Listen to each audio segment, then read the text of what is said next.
Warning! This podcast contains amazing content and strong language. And then she was like, it's kind of shit because they just kind of repeat the bangers and there's like only a fair few of the bangers. So she's like the same 30 songs like every hour. Yeah, it's like listening to a shite busker. Just always the songs on.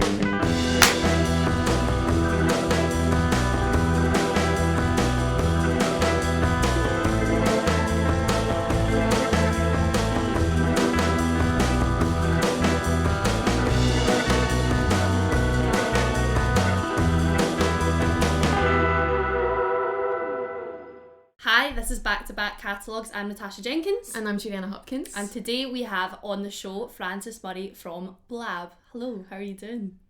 I'm good, thank you. How are you guys? We're doing good. We're doing good. Very good. Can you tell us a bit about yourself and where you're from? So I am a multi-instrumentalist, poet, person who speaks a lot, part-time runner, part-time chef in my spare time, full-time just like scribbling down ideas, musician life. I'm from Essex. I was born in Essex. I live in Essex near the sea in Southend-on-Sea. And yeah, I make indie punk, DIY punk for the digital age, bits and bobs here and there. I like to do a little bit of everything. I like to, just be creative. Fingers in many pies, I like Fingers in pies, yeah. That's the way to go. Absolutely. So do you only play as a solo act or are you planning to play with other people in the future? I know you said you're a multi-instrumentalist, but how will that work for live shows? So a bit of both. I've kind of had some ideas about it recently. A few kind of pennies have dropped in my head. I've always loved like looping and like Ableton, and I've been really envious of people who do that. And I've recently got like a little sampler that I have so much fun making silly noises with. So I kind of want to try and integrate a little bit of that so I can get like a kind of layered solo sound. Because I do really love playing on my own. But I also do love that energy when you're with a band and you've got your little entourage and you're like... It's like a connection on stage. Yeah, it's like your little gang and you're just like, yeah, we're here, we're doing it. So yeah, a bit of both really, mainly solo at the moment. And I've got a few things booked throughout the summer and later on this year. Cool. And just for logistics, it's probably going to be solo. But yeah, I'm kind of just like seeing what happens and seeing where it takes me really. Nice. So in live shows, do you usually play to a backing track? No, so I've played where I've just done like me and electric guitar, usually like DI'd or like through like a practice amp that's like, you know, pretty small and that's been mic'd up on the stage. But yeah, I've never actually played to a backing track. I'm open to it.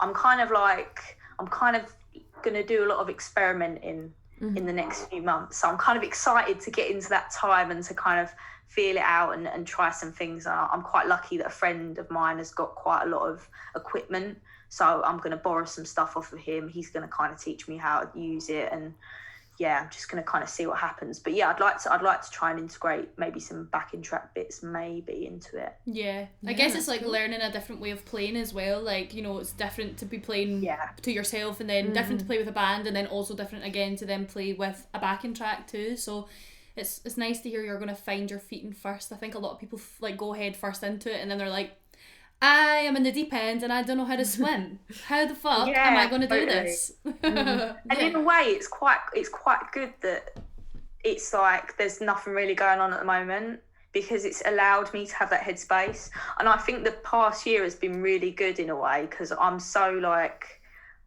chaotic and I'm so like thinking about everything all at once that to be able to have this time where I can literally just like think about one thing has been like, oh, okay, I can actually like get to the bottom of what I want to do on this one thing and I can, you know, sort out all those bits that maybe didn't add up and it's kind of been good in a way, I think.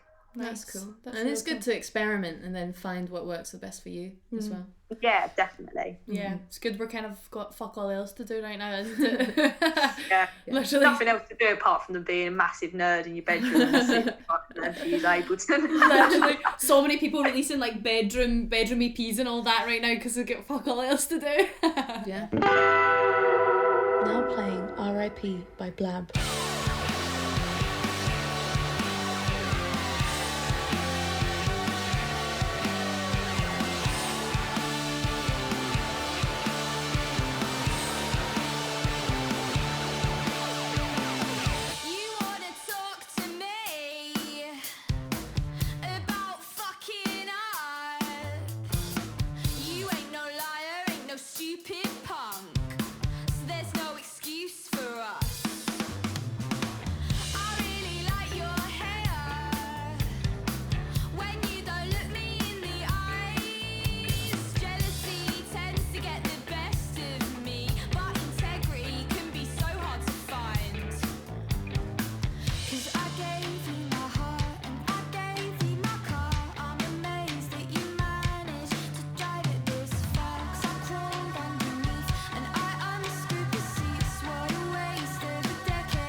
So how did you come up with the name BLAB?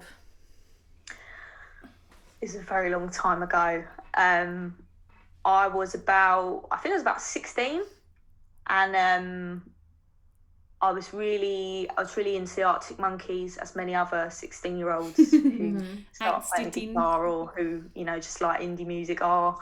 And I was into loads of stuff. I was kind of like listening to the Sex Pistols, listening to the Jam a lot. I grew up on the Jam, and I just listened to loads of bands, properly getting into indie music around that time, and first starting to play the guitar. And I can't even remember what it was, because I just feel like naming bands is something that's so difficult. So few people get it right. Like there are so many like shit band names out there. Do you know what I mean? Like there's so many awful band names that float about. You just think like, how on earth have you made a career on that band name? Like no shade, but also how have you done it? And so I don't know. I think it just like, I do know that I had some really bad ones, and I think one of them was was called The Whole Half.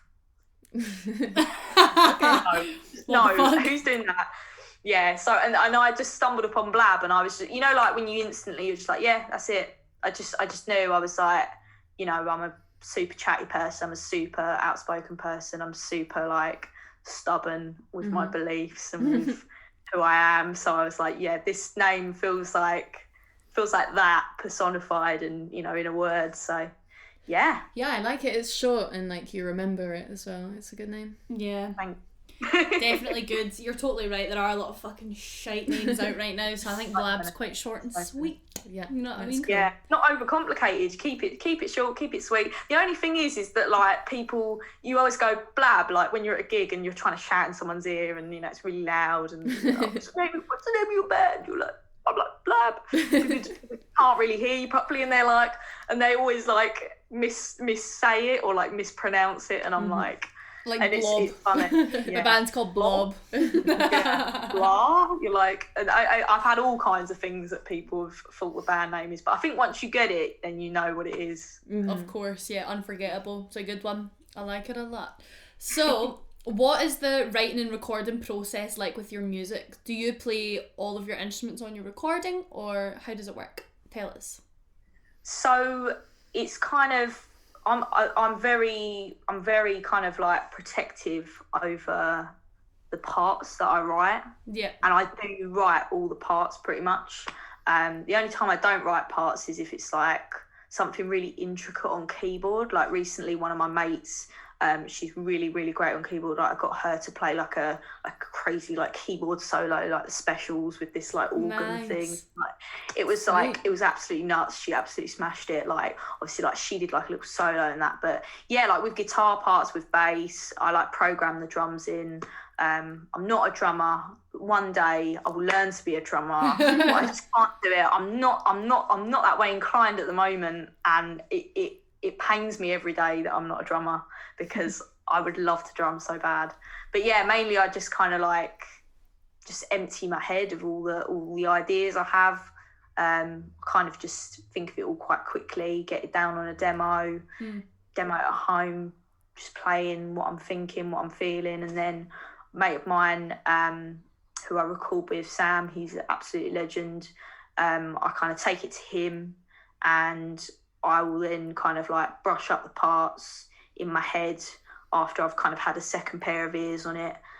Sometimes people say things and I kind of ignore what they say. Like, I'm not going to take on board what you said at all, because you're wrong. But then, sometimes I'll change it. Sometimes I'll be like, what do you think about this bass part? Do you think it's to do this? Do you think it's to do that? And then, but yeah, I just kind of polish it up really, and then I'll play it in. Usually get some of them on backing vocals. Anyone who's kind of knocking about the studio, I'm like, can you come in here and just do some shouting, please, for me? Often happens. Quite a lovely bunch they are. And then one of the guys who's an engineer down there, Reese, he's a great drummer, so he pretty much plays drums on most of my stuff that's got kind of live drums on it. But nice. Yeah, pretty much everything else that you hear will be from my brain and from my fingers or mouth. That's nice. Really cool. That is really cool. Talking about Sam, so that's Sam Duckworth from Get Cape, Where Cape Fly. Yeah, so we heard that you're recording your debut album with him. How did that connection come about?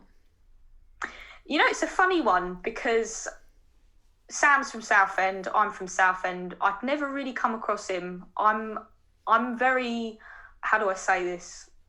I'm a bit dim sometimes. I am. I'm just.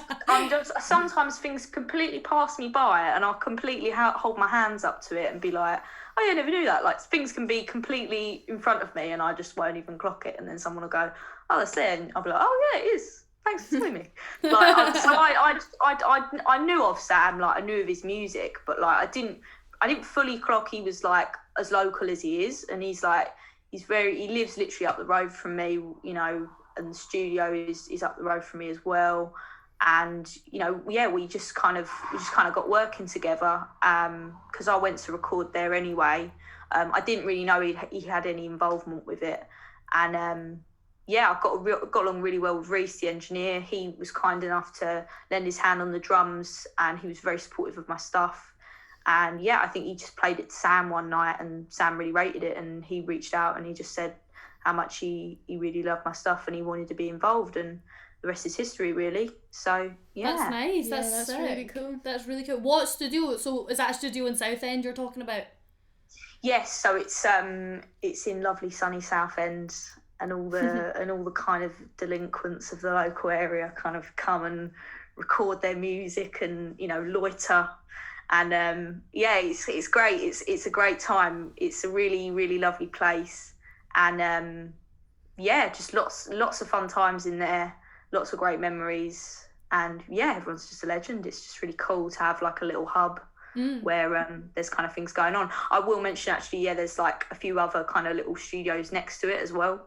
So there's a few other people that kind of are just in the little bubble, you know, we're all chatting, and you know, it's like, oh, I got cake, it was so and so's birthday, do you want some cake? You know, that's so sweet. So it's just nice. I like that sense of community, and especially I think as well, because I'm in like a band on my own, I'm like to have like a little kind of group of people where it's like, oh, when you turn up to this place, there's people here, and you're all kind of in this bubble and you're all in it together. It kind of it's like a little second home for me. Oh, that's so nice to have as well. Really, you must feel so supported by everyone around you. That's lovely. Yeah, it's sick. I am really lucky. I'm really grateful, and there's some really awesome people in Southend doing some great stuff. Lydia is great. She's the one who played the keys on the record that's coming out soon. And she's absolutely awesome. We did some shouting backing vocals at like well late at night. We're all out in the courtyard and we're just like, oi. We're like shouting at the top of our lungs, like all around this microphone, just like looking around to see if anyone can like hear what we're doing and how like weird we're being. Reprobates, I love it. That's looking amazing. Forward to hearing this. Yeah, for sure. So going back to speaking about Sam from Get Cape, Wear Cape, Fly. You both have quite a different musical vibe. I know that he's very acoustic, and he plays mostly acoustic. Has he influenced your sound for your up and coming releases at all? Do you feel like there's more of a softer side of BLAB, or are we going, no, fuck you, I want to stay where I'm at? I don't know. I think you know what I'd love to say. I'm very stubborn, as I've said already, and I'm very like, you know, that's how it sounds and that's how it's going to sound. What I will say is that like Sam's got a well diverse music taste, and he is actually into like loads of punk music, and he does listen to loads of heavy music. So I feel like from the outside it might seem like he's very acoustic orientated artist, and he does that so well, and like that is definitely his thing. But also like I really enjoy that kind of stuff as well. And like I've got such a diverse taste, so I kind of feel like somehow it all like matches up and it all kind of ties in together.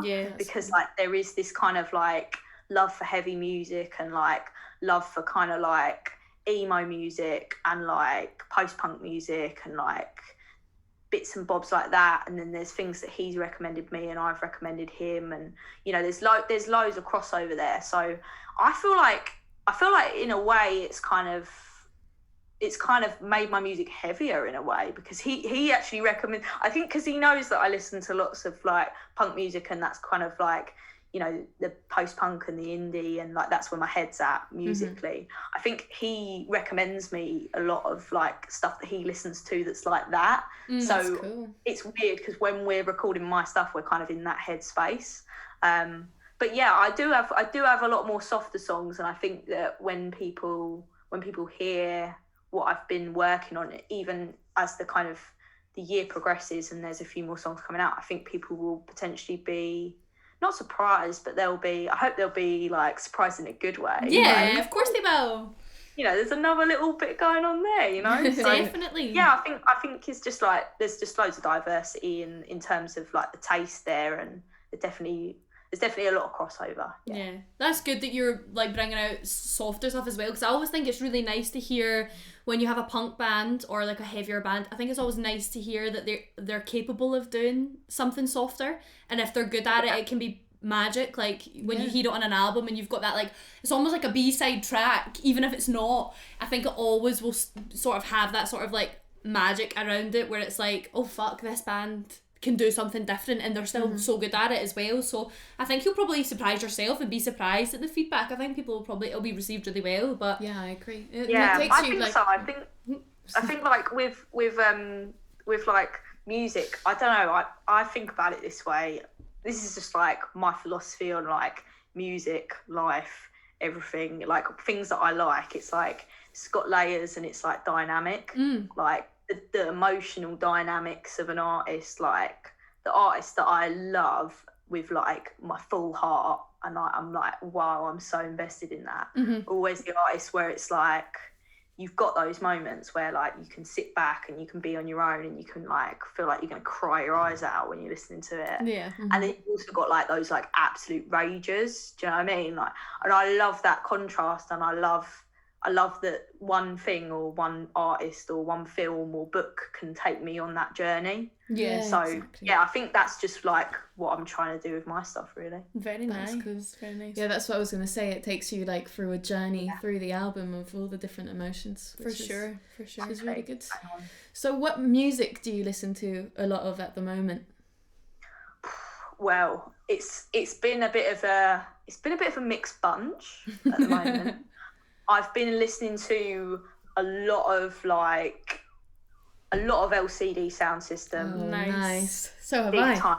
And I just like, it's one of those things where, again, like this is me being like completely oblivious to things. Like I was so like out of the loop. I was like, who are LCD? I don't care about LCD sound system. Who are they? Like what? I don't care. For ages, like, and people would always be like, oh, you should really listen to that. You should really, and then like, I don't know, it always is the case where there's like a band like that, and then like one thing clicks in my mind, and I listen to it with a fresh pair of ears, and I'm like, my life has been changed. I had that moment with LCD Sound System about a month ago, and I have not stopped banging on about them since. I love them so much. And that Sound of Silver album is so sick. And then like weird shit, like fucking just like loads of emo stuff. I've been listening to Turnover. I'm listening to The Story So Far. Cool. There's a cool band from I think they're from England. They sound like Enter Shikari kind of. Okay. They're called Preston Eco.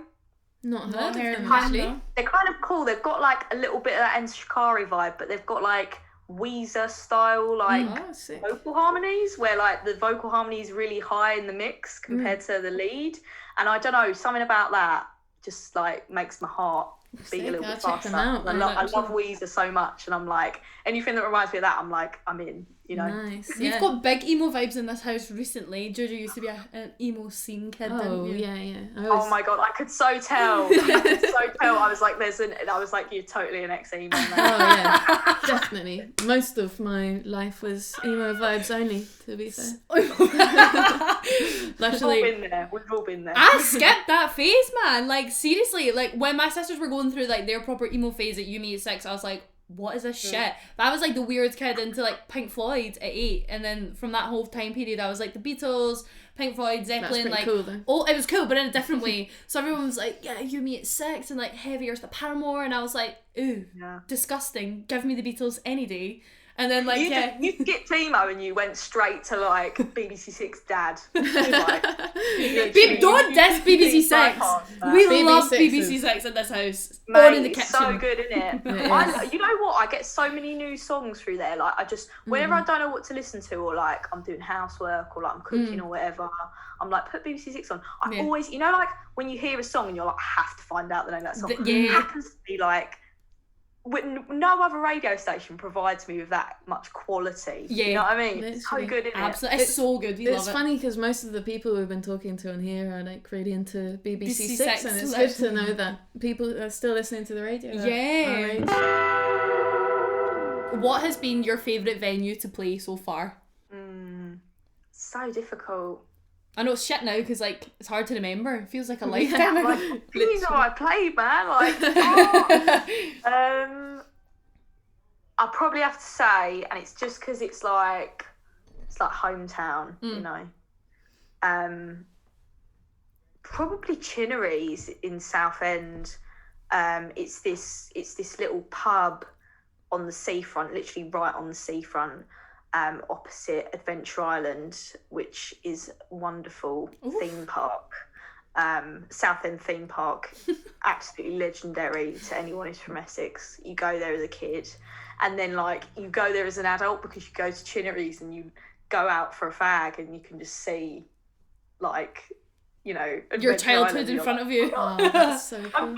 I'm back, I'm home. You know what I mean? Like, but yeah, no, it's cool. It's like it's one of those venues where like I always have like that sentimental attachment to it because I did like a music degree. I did do a music degree.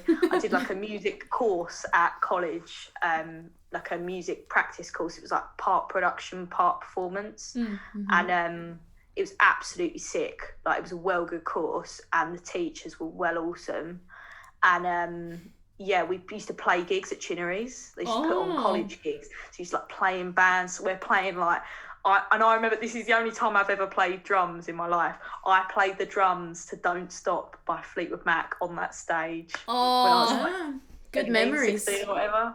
Very nice. Mad memories. Yeah, and then we used to play like all kinds of covers, you know, and then like the odd original song, but it was like little college bands, and yeah, it was just such a good time. And I played there, you know, later on as BLAB when I used to play with a few guys in my kind of band when I was in college, and just really good memories, really. That's nice. That's really sweet. You never hear people like saying like stuff from their hometown. It's always like, oh, when I was in London, or this venue in London, and I'm like, I know for a fact that venue is shit, and you're just saying that because you're hoping to get asked back, you motherfucker. Tell me the truth. But that's it.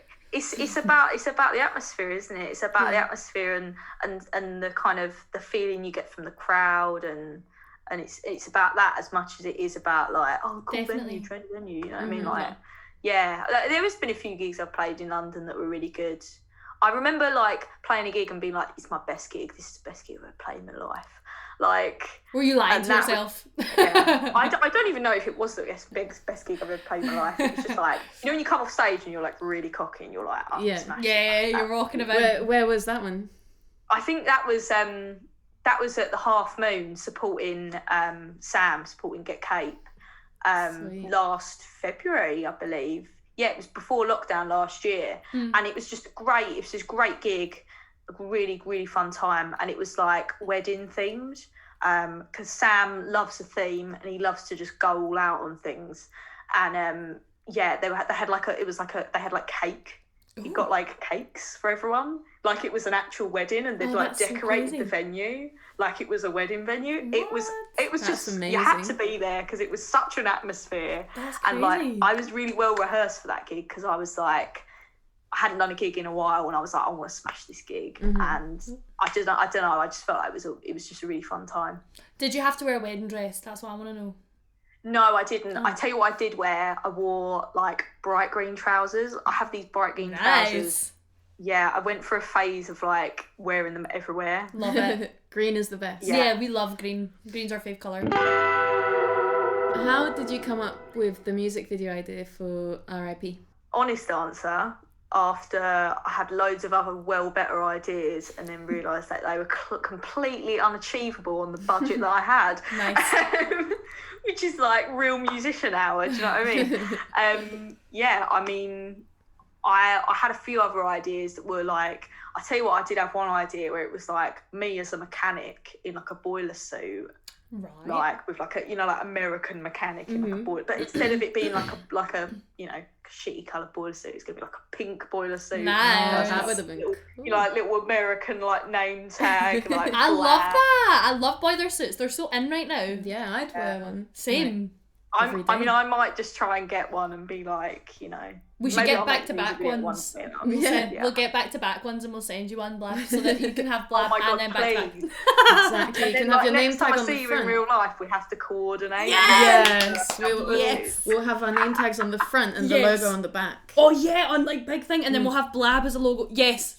We're gonna do it. Love it. Merch. This has got to happen, you know. Now you said it, I'm like, it's got to happen. Yeah. Seriously, yeah. Definitely all pink. All pink. Or like we could have different colours, kind of like the Power Rangers. Power Rangers, yes. Yeah. Okay. So yours would be pink. Yours would be green, big time green. Love that. I don't know. You like look amazing in blue. Actually, you look amazing in green as well. Or like border red. Oh yeah, like a burgundy. Yeah, burgundy. Cool. Nice. Oh yeah, then we'll be like Totally Spies. I love Totally Spies. Totally Spies are the best. Literally so good.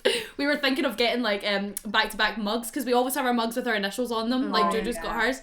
But we were thinking if it gets well received, the podcast and everything, and you know a lot of people are liking it online, we were thinking of starting up some mugs with the logo on it, and that'd be cool. We'll get ours with our names on it. We keep saying we have to do it and then we forget. Yeah, we forget. Mate, mugs are so cool. And mugs are such underrated merch. I'm like, so everyone in this country loves tea. Why don't people sell their band logo on a cup? Yeah, why don't they do it? Fuck a t-shirt. They always shrink or like discolour. Mugs never die. Exactly. If you make a mug, we'll be buy making a big order.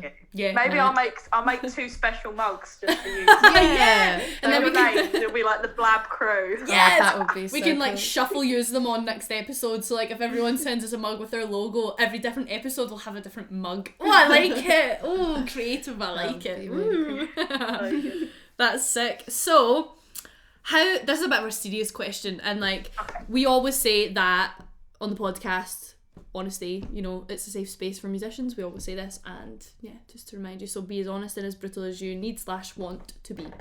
How do you feel about women in the industry? Do you feel like there is a level of inequality, especially with your genre? I feel like punk rock, you know, I don't want to say it's predominantly men, but it kind of is. So Women in the industry. Yes. You know what? I kind of feel like it's a difficult one, because like when I was growing up, when I was younger, I said I did the thing at college where I did the course.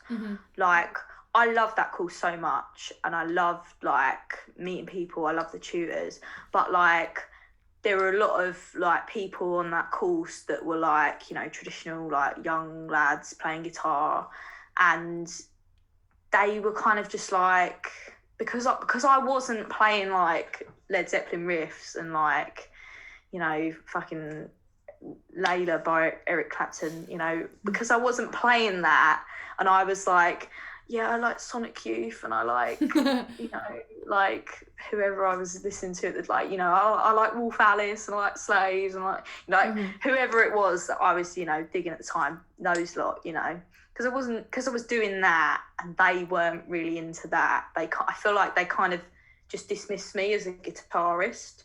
So in a way, I feel like I felt it more from like the musicianship side of it than anything other, and like from other kind of male musicians. I'm really lucky that I know loads of male musicians now that are so accommodating and that are so like so great, and that they support me, you know, Sam being one of them, Reese as well, you know, a few other people down the studio. Like I know so many people that are so like supportive and like have pushed me to play better, but also like seen what I'm doing, and they're like, and have been like, you know, you're a great guitarist, you know, you can do this, you can do that, and like have really given me that support. But yeah, it's difficult. You know what I do get a lot? I get like you know what really bugs me? I get like comparisons to other like female artists who play electric guitar that sound that sound nothing like me at all. Right. Like nothing like me at all. Like someone the other day was like, you sound like Biba Doobie. Like your song sounds like Biba Doobie. I was like, no, it doesn't. No, it doesn't. Like, she's so acoustic. No shade to Biba Doobie. If you want to listen to Biba Doobie, that's fine. But like, my song does not sound anything like that. My music does not sound anything like that. No, it doesn't. She's not completely. So, yeah, exactly. You know, the only thing that you can be saying that is because, you know, I'm a woman. And it's hard because I've had that comment come from a lot of people that I respect, who I know are not sexist people and who are not ill-intentioned people. So it's like, how do I kind of like broach this conversation and open this up without it, you know, because this person's not meaning it in that way, but it is still like kind of pigeonholing women as a genre. And saying like women who play electric guitar with a distortion pedal sound the same. Like it's a difficult one. Yeah, that kind of bugs me because I've always kind of like marched to the beat of my own drum and kind of wanted to do my own thing and not really kind of paid attention to what other people were doing. And it kind of offends, you know, the artist in me, you know, oh, I'm an artist, oh, you know, like my little fragile ego is like, I worked hard on my art, do you know what I mean? Like, and I know that sounds stupid. No, it doesn't. It doesn't at all. Like, even looking back to our course in ICMP, there wasn't one female guitarist on the whole BMAS course. Well, there was Abby. Oh, there was one, Abby, and then there was Robin, which was one girl bassist, and the rest were guys. And then 2 girl drummers. And 2 girl drummers, which is actually quite a lot for the drummers usually, but I feel like even at that, you sort of got the vibe that they were very much shunned to the side. Not necessarily for being women, but probably because of the way that they play, and then people assuming they all play the same because That's it. Or like you can't play heavy music because of X, Y, and Z. And it's really hard, and it's especially it's difficult. Like I've had people be like, I'm like, oh, I play guitar, like, and people are like, oh, are you like a singer-songwriter? The go-to question. Yeah, I think I'm like, if you can call me writing a song about, you know, me, you know, a fictional song about me murdering my ex-boyfriend, singer-songwriter music, then that's your opinion. I'm not saying it's right, but, you know, it's difficult. And yes, I mean, like, I think just little things like that grate on you, like little microaggressions. Like, you know, my boyfriend plays guitar as well, and he's like super into Smashing Pumpkins, super into like, you know, 90s new metal and like that kind of stuff. And like, you know, walk into a guitar shop and like it's like, hey man, like, what are you doing? Do you want to buy this guitar? Like, girlfriend, you know, you're a girlfriend. You're just here. It's true. And I'm like, I shred too, bro. Like, I might want to buy this guitar, but I ain't buying it now because you're being a dick. Like, and they don't realise that is kind of being sexist, basically. But it's like complacency by them, like even what you said before, like the people who don't even mean it in that way. It's because they're complacent in it, and it's like they don't understand how that could be a microaggression or how that could be a generalization. And I think that that's where the problem stems from, not necessarily these people who are overtly sexist and open about it. It's about the people who don't even realise that they're doing it, and I think that that's a problem. I think it comes from like a long history of it happening in the music industry. Like, I think it's like a long history of like bad journalism, essentially. Like, you know, not to shit on anyone, but equally, like, you know, when journalists can pit women against each other, and, you know, just pick two women who play the guitar and go, who's got nicer tits? Do you know what I mean? Like, completely nothing to do with the music, nothing to do with anything. But like, that teaches people that kind of, you know, don't necessarily have a reason to think about sexism in the music industry on a regular basis, or, you know, people who don't have a reason to think about racism, or, you know, whatever, like any issue in the music industry like that. It's like, if you're not aware of it, you're not aware of it. Like, you know, and like, it's only when you have conversations like this and where like someone will speak to you about their experience as a woman or their experience as a black person in the music industry, where you'll be like, oh, like, that clicks for me. And it only takes like having a conversation with someone to like open up that, and then like we can all kind of work to kind of look out for each other a bit better, I guess, in terms of these things, because I know that a lot of my male friends, you know, might not necessarily have seen things, and like now, because I've said things to them when they've kind of unintentionally said something, they're like, oh, okay, cool, like I get that now, like I get why it's, you know. Well, that's, I feel like women are expected to be better at their instrument. I don't know how to explain really, but like if you have a guy and a girl that are kind of at the same level musically, they'll depict like everything the woman is doing way more than the guy. It's like what Connor said on the past episode, on our past episode. Connor Houston said, I think there should be more all-female bands in the industry, because it would just generally bring up the average by a massive amount, because he was like, if you're a guy, you can be shit and get away with it because you're a guy, but exactly what you've just said, if you're a woman, everything you can do will be wrong.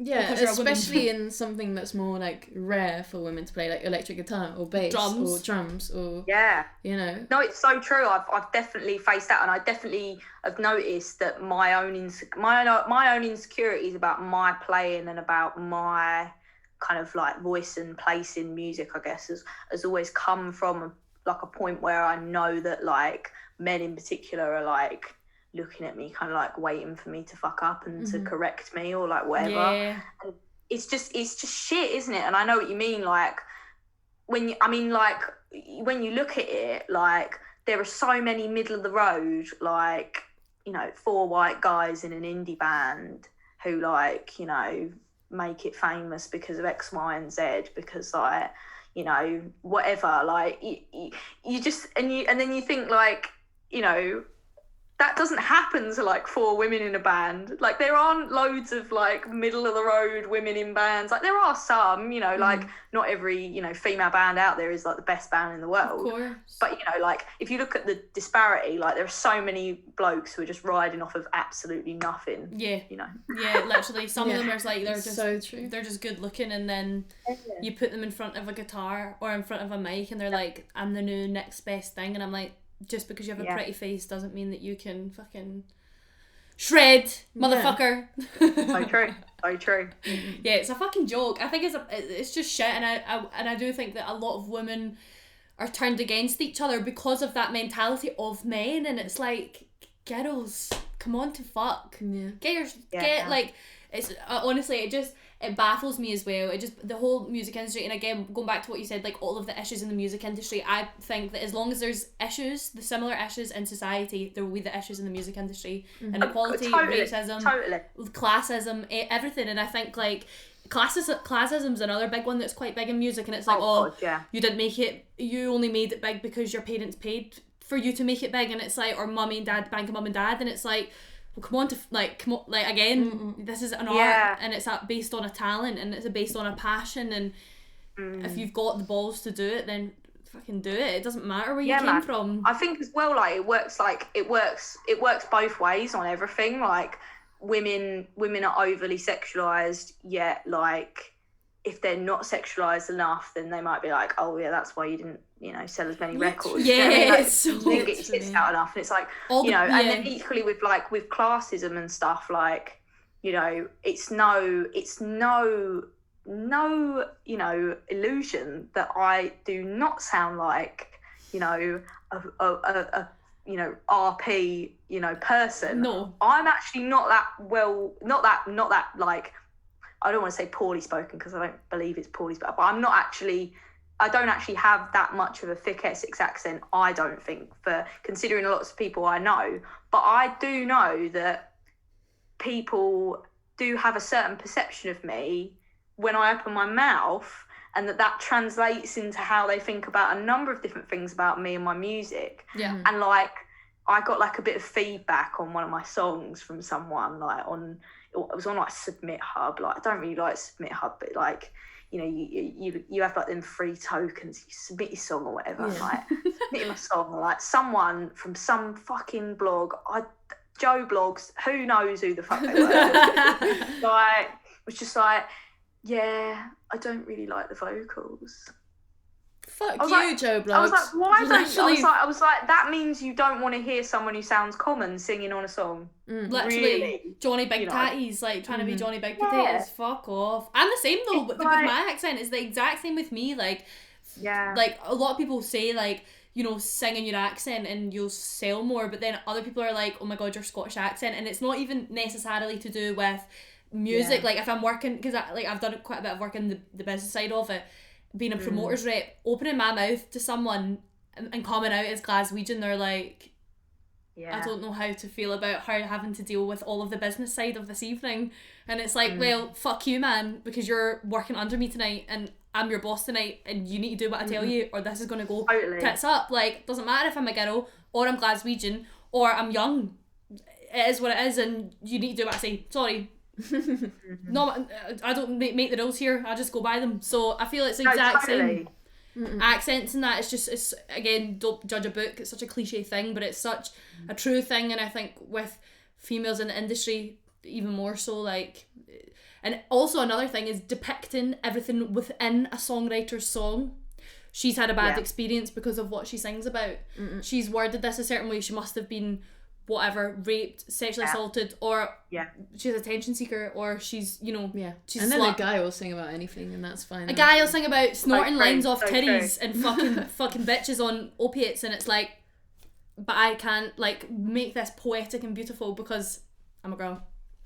No, totally. And like that was part of it, and like I've had like that kind of like fear because I'm so like, I feel like I'm so like self-aware, and I'm so like, I know how I'm like imagining how things are going to come across, not necessarily in like I'm really anxious about this way, but just in like this is what people might say about it kind of way. Like, and like before I put out Casual Sex, I was like, oh my god, like people are going to get well antsy about this. Like, what are people going to think about this? People are just going to be like, she's a fucking slag, like, blah, blah, blah. And it's like, and then, but I haven't had that much bad reaction, but I think it's because like, one, I'm not that big an artist at all. And two, like, not yet. Not yet. Obviously. Not yet. I mean, yes, no. But then like, but also like, I think people who know my music know what I'm about, get it, and anyone who doesn't like it, it's definitely not for them. Yeah. Do you know what I mean? Like, I think it's quite like Marmite. I think you either really get it or you really don't get it, and it's really not for you. But yeah, like I had so much worry about Casual Sex, and like, like I'm like, oh my god, like what if people are just like oh, fuck them off, man.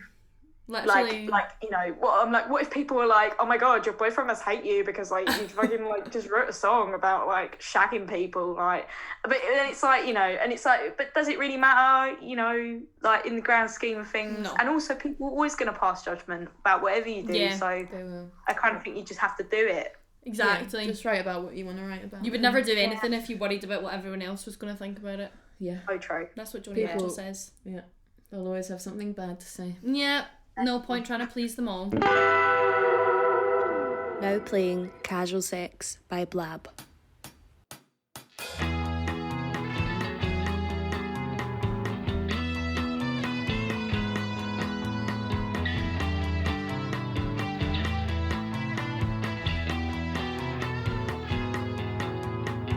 Casual sex makes me feel depressed. Beneath these sheets I lay to rest. What do I do? You split my mind in two. I tried to run, baby, but I came back to you. Burst into glasses strapped to my head and pounding in my chest as we undress. We're both helpless. I'm not a liar, just a fool for thinking me and you could be anything at all. We could be anything at all. I'm done with dreaming dreams on the Jubilee. I'll rearrange the scenery of how it could have been. And I don't fear love, I fear my heart is empty with emptiness that you left for me.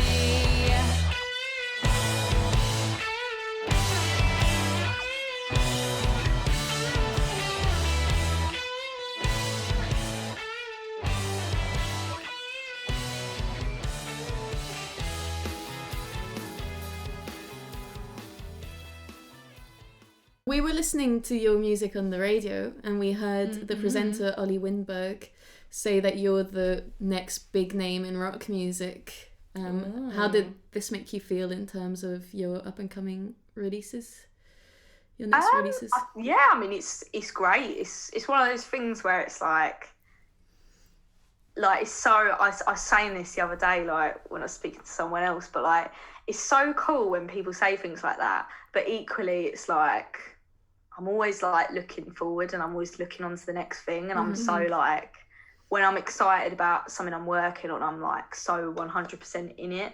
So I'm kind of like, that's cool, and then I'm like completely forget about it. Not in that I don't care, but like in just like in terms of practicality, like I'm just like, that's really awesome, I've got to make this album. Like it's literally like, we've got to do this thing. So I'm kind of like, you know, I've got tunnel vision for, you know, what I'm doing, and I'm kind of like, you know, hunkering down. But it's so amazing that so many people have responded so well to it. And, you know, I mean, you know, I've always thought, I've been like, you know, I make the best fucking music in the world. Like, I love this. And this so is you the best should. thing. You should always think this is, you're the you know, best. this is to my taste. So it's like, I make what I love, and what I love is this, and this is great. You know, I mean, maybe not everyone thinks like that, but I certainly have always like backed myself that hard with everything I do. So it is really, really, really humbling and really amazing when like people are like, yeah, this is sick, I wrote this. I'm like, thank you, I wrote this too. That's why I put it out into the world. That's cool. Did That's it make super you cool. like really excited for the next things to come out as well?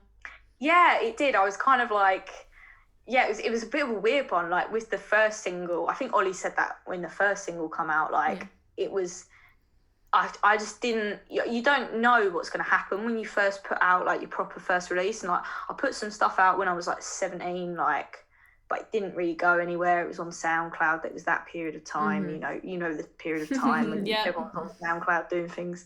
And it was, and then I took it down because it sounded absolute shite if you listen to it now.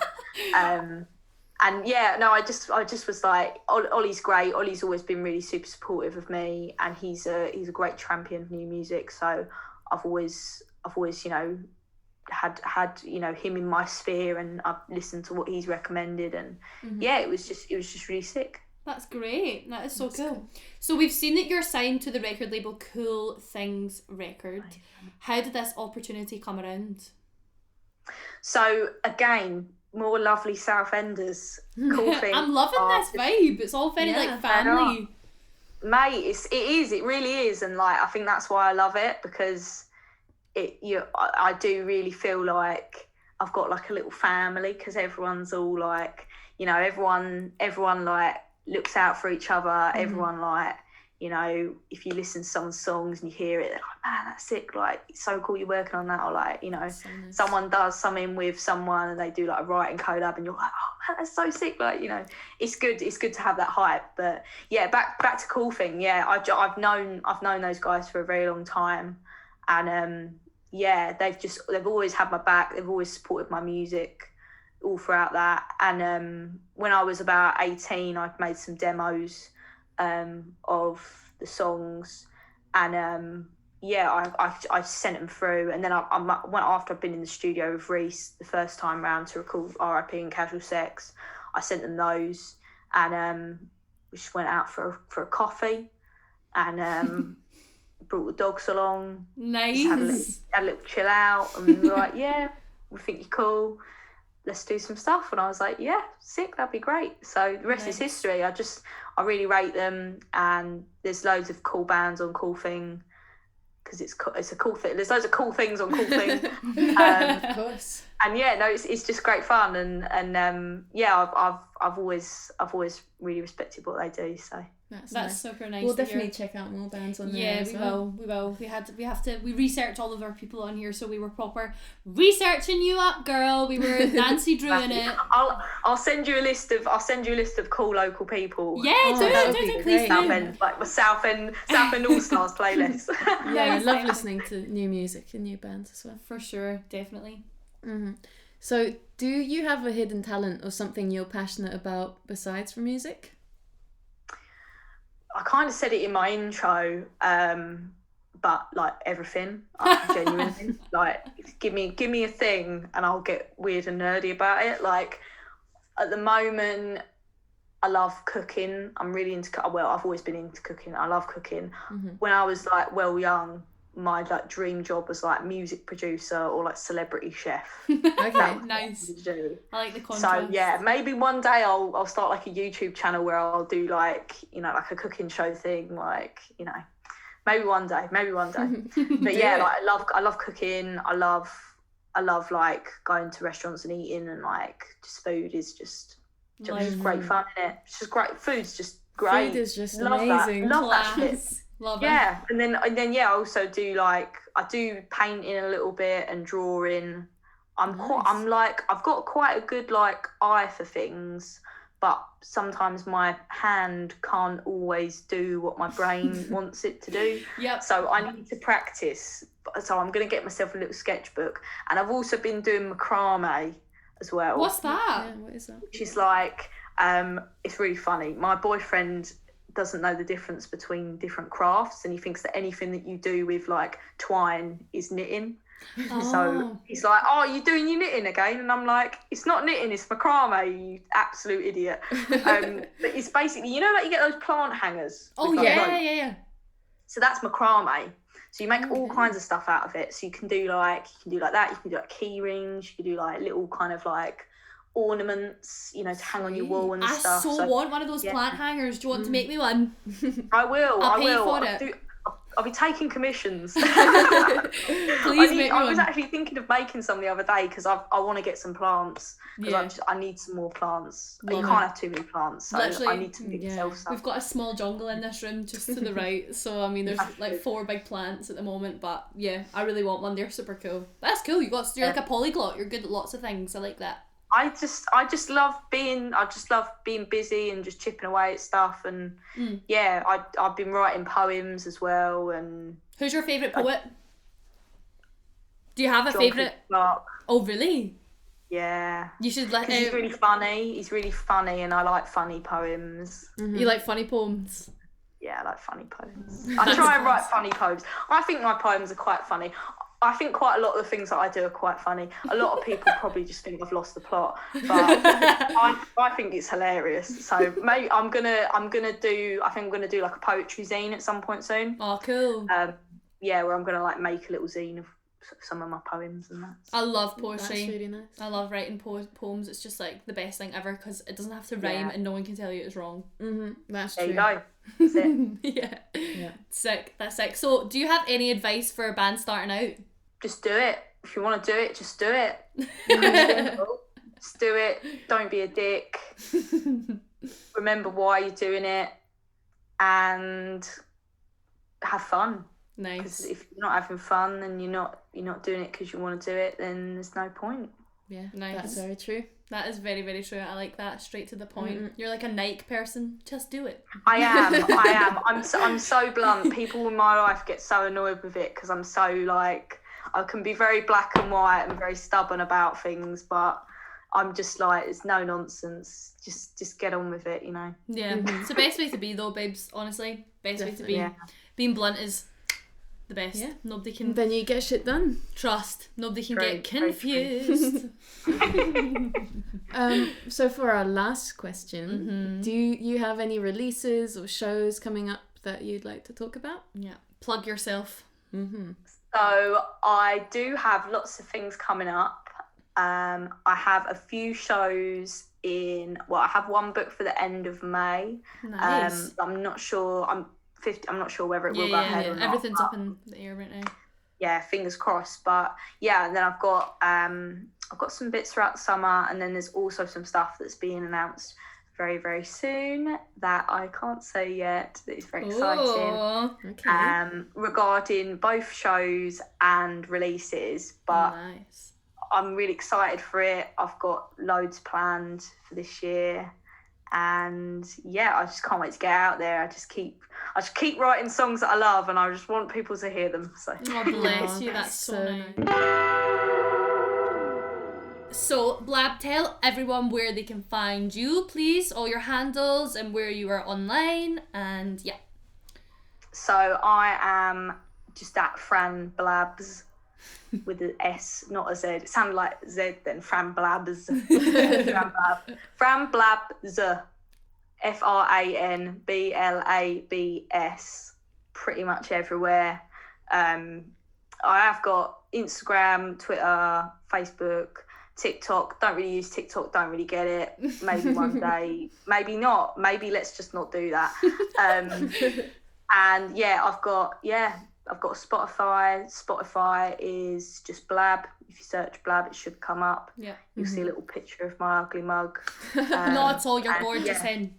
Thank you. Yeah. So just find me on there, and yeah, I'll probably just be rambling about some random shit or talking about my music. So nice. Thank you for having me, girls. Thank you. It was so nice to speak with you. It was lovely to speak with you and get to know all the ins and outs of it all. Definitely. What we'll do is we'll link up your music to where we have a Spotify playlist with all of our past guests on. So good place for you to find some new music. Good place for our listeners to find who we are talking to. And yeah, I'm Natasha Jenkins. And I'm Juliana Hopkins. And you've been listening to Back to Back Catalogues. You can find us on Facebook, Instagram, Twitter, TikTok, Facebook, everywhere. At B2B Catalogues. Yep. And then our email. Yeah, b2bcatalogues@gmail.com for any queries, or if you'd like to feature on the show. Yeah, hopefully no queries though. Yeah, we don't answer that shit. No, we don't. We just patch them. No, joking, of course. So thanks so much for coming on. It was great. Yeah, it was great. Thank you. Thank you so much for having me. Yeah, it's been well fun. It's been great.